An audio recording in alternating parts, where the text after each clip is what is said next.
friends, it's Kristine Vicente with Queen City Stamp Art, and I'm back this week to share a clean and simple birthday card using the Pretty Pumpkins bundle from Stampin' Up. So we're going to be using this beautiful pumpkin image from the set, from the stamp set. I'm just going to flop that on a block here. And then we're going to need the die that coordinates in order to cut it out. So I'll take that out. We're also going to be using this big leaf die. I already pre-cut a gold leaf using that die because we're going to be using a color scheme that includes paper from the Blackberry Bliss Designer Series paper pack. Now, one of the things about making clean and simple cards that is difficult when you're incorporating Designer Series paper, especially beautiful papers like these, is that the patterns are really busy. So it's hard to keep it really clean and simple unless you only use a small amount. So we're just going to use 2 little strips, and we're going to use some of the patterns that are actually a smaller scale, which also helps to make the design less busy. So we're going to start with a base card of Rich Razzle-berry. And this is just a standard A2 size base card. And I'm going to give that a nice crisp fold. And then we're going to line the inside of this with a piece of Very Vanilla. Because it's so dark on the inside, it would be hard to have a message show up unless it was lined. So I'm just putting a layer panel in here that measures 4 by 5 1/4, and that's the inside of my card. Now we're going to work on the outside. So we're going to use another little panel of Very Vanilla, and I'm just going to glue this down.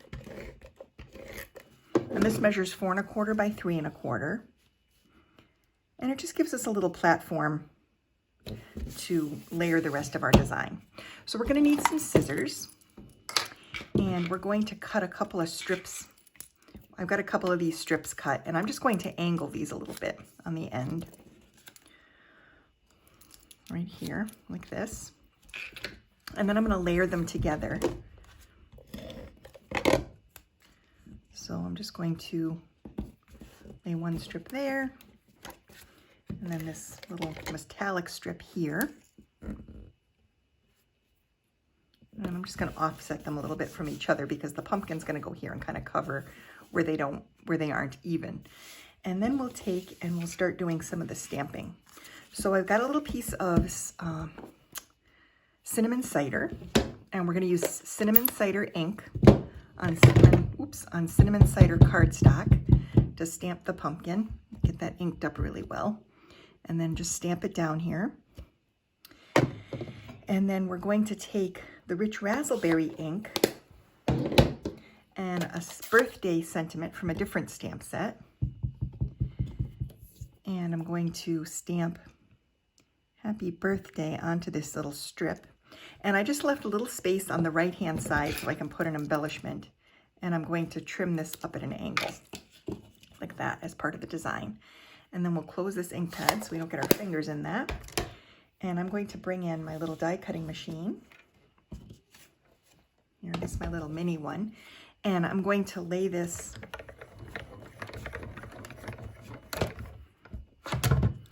on the machine and add the die cut to it so we can cut out the pumpkin.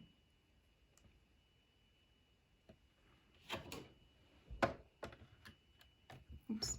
So we'll just make our little sandwich here.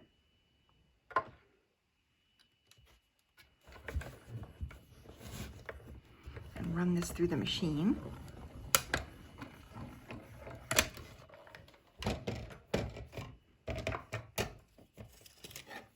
There we go. And this cuts the pumpkin out perfectly. And now we can finish putting this little card together. So what I'm going to do is I'm going to get some dimensional adhesive, and I'm going to pop up that pumpkin. So I'm just going to make a little triangle here to support the pumpkin. And I'm going to just layer it here to the right of the card, front, like this.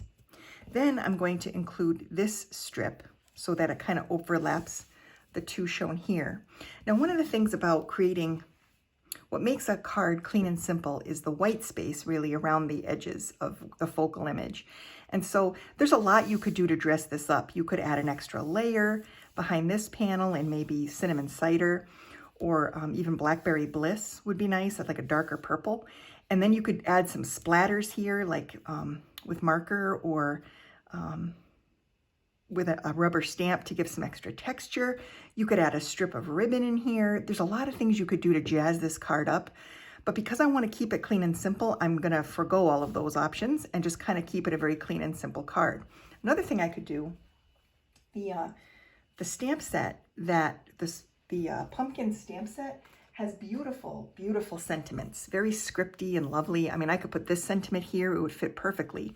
So there are ways to jazz this up, but I'm trying to keep it clean and simple, so I'm not jazzing it. I'm not using the bigger sentiments. I'm going to actually stick with a smaller one just to keep it a clean and simple design.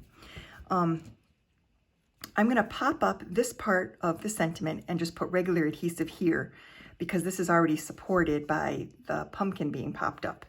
So I'll add a couple of dimensionals to the end to support it, and then I'm going to add a little flat adhesive right here so it sticks to the pumpkin. And I chose a small happy birthday for the same reason, just to kind of keep this a clean and simple design, just like that. Then I took and I cut this big leaf out of some gold metallic paper. And I like this because it mimics the shiny foil that's in the designer series paper. And then, so I'm adding this leaf to the pumpkin, and then I'm going to add a little bit of twine to the pumpkin to sort of, as a nod to the vine, like the pumpkin vine. So we're just going to take a little bit of this linen thread and make a bow. And I'm going to keep it a little bit on the smaller side. And then I'm going to take a glue dot and just put the knot of the bow onto the glue dot and kind of pinch it. And then I'm going to add that right where the leaf meets the stem. And this just kind of creates the illusion of a vine and is a nod to that whole little thing. And it adds a nice little embellishment. And then to finish this card, I'm going to use these little gold pearls, and I'm just going to add one here and two here. And that kind of finishes off the design. So it stays really clean and simple despite the fact that we're using designer series paper and we have a lot going on the pumpkin. It's still a very clean and simple design. So I hope you enjoyed the card for today. If you haven't placed an order yet this month and would like to order, the October host code is available. You can use this code right here, and you can order at kristinevicenti.stampinup.net. And the reward cards for this month for a $50 order using the code features the Nature's Harvest bundle, and I'll be sending those card kits out at the end of the month. So thanks so much for watching, and I'll see you next week.